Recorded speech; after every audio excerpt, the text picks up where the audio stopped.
Hello বন্ধুরা, কেমন আছো সবাই? আশা করছি খুব ভালো আছো। আমিও ভালো আছি। নতুন বছর সবাই খুব খুব ভালো কাটুক। আর নতুন বছর শুরুটা আমাদের মন্দিরে গিয়ে শুরু করলাম। তো আমি, আমার যা, আমার ননদ, আমার বান্ধবী, আমরা সবাই মিলে বেরিয়ে পড়লাম আমরা মন্দিরের উদ্দেশ্যে।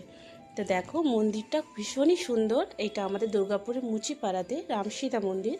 তোমরা কেউ যদি আগে এসে থাকো তাহলে অবশ্যই কমেন্টে জানিও। জায়গা ভীষণই সুন্দর আর শান্তির একটা জায়গা। আর তোমরা যদি এখানে কেউ এসে থাকো অবশ্যই কমেন্টে জানাবে। আর এইখানে রামনবমীতে আর হনুমান জয়ন্তীতে খুবই সুন্দর সাজানো হয়। পুজো খুব ভালো হয় এখানে, প্রচুর ভিড় হয়। তো অবশ্যই একবার আসবে, দর্শন করে যাবে রামসীতা। আর এখানে দেখো, আমরা সবাই খুবই মজা করলাম। চলো এবার দেখা হচ্ছে আমার পরের